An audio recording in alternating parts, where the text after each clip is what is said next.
Bonsoir, bonjour. Est-ce que la télé commande? Je vous l'affirme, ne vous fiez plus à la boîte à troubadour. C'est pure sorcellerie, messieurs. Vous soutenez, chère contradictrice, que la télé commande. Vous avouez, par votre raisonnement, être tombé dans ces abysses. Laissez-moi donc vous aider à en sortir. Ou alors, préférez-vous peut-être rester inerte et névralgique, absorbant info et contre-info, tel un zombie de série B. Hashtag Walking Dead. Chers membres du jury, ma contradictrice avoue sans détour qu'elle vit sa vie par procuration devant son poste de télévision, comme Goldman le chantait dans les années 80. Mais ne vous y trompez pas, ce temps est bel et bien révolu. Oh, qu'il est loin, le temps de la télévision de papa. Ce poste grésillant aux allures de four micro-ondes, la grande messe de 20 heures a disparu, emportant avec elle les heures passées de l'ORTF et du général de Gaulle. Chère contradictrice, je vous ai compris. Je serais cependant de mauvaise foi, je l'avoue, que de temps en temps, je rallume la petite flamme qui persiste entre la télévision et moi, telle une Madeleine de Proust. C'est ainsi que ce week-end, alors que je regardais un match avec des amis, que la seule chose que la télévision nous fit commander fut un pack de bière et une 4 fromages. Bien maigre butin, si on le compare à tout ce qu'Internet arrive à nous faire croire. En effet, c'est un nouveau membre de la famille, bien plus sournois, bien plus présent, bien plus puissant qui est entré dans nos chaumières. Internet. Internet a relégué notre vieille télé au simple rang de divertissement. En apprenant cela ce soir, sûrement, Baba au rhum va se tuer. Hashtag TPMP. Je l'affirme devant vous donc, la télé est morte, vive Internet. Chaque Français ne passe plus en moyenne que 2 heures par jour devant la télévision.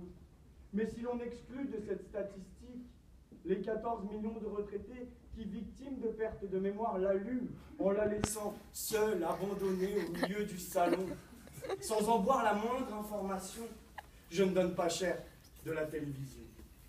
La télé commande-t-elle toujours, à l'heure où l'information est continue, délivrée par nos belles applications via nos superbes smartphones, hashtag scandale. La télé commande-t-elle toujours? Pour que la télécommande, il faut une télécommande. Cet objet qui ne cesse de jouer avec nos nerfs.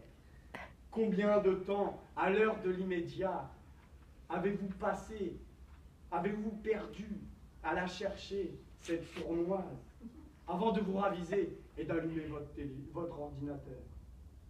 La télé commande-t-elle toujours? La télé ne commande plus. Les informations n'y sont que relayées, des heures après. La télé est en retard, la télé est décalée, la télé est complètement brouillée.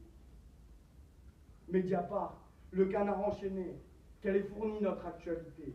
La campagne se joue désormais sur Internet. Les médias influents ne sont plus que jamais dématérialisés.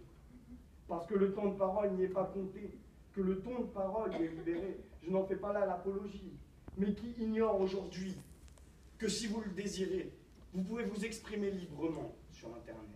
Relayer l'information, la commenter et l'analyser tel des journalistes.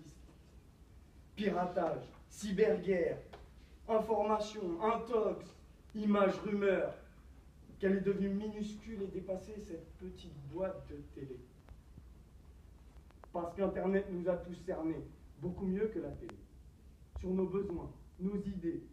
C'est notre personnalité qui y est passée au crible. Facebook, Instagram, Snapchat, Internet, c'est tout de nous. D'ailleurs, petit conseil, chère contradictrice, vous feriez bien de fermer votre compte Instagram, car il suffit d'aller sur votre page Facebook pour savoir à quel point vous aimez les chevaux. La télé ne commande donc plus rien. La télé ne commande donc plus rien. Elle est devenue que spectatrice, une actualité trop rapide pour elle. Enfin, ne vous trompez pas, chère contradictrice. Votre plaidoirie ne sera jamais télévisée. Mais comme nous tous, vous finirez internetisés sur YouTube. Alors, chers membres du jury, chères contradictrices, chers auditoires, vous serez tous d'accord, je pense, avec moi pour affirmer que la télé qui commande est morte et que c'est Internet qui l'a tuée.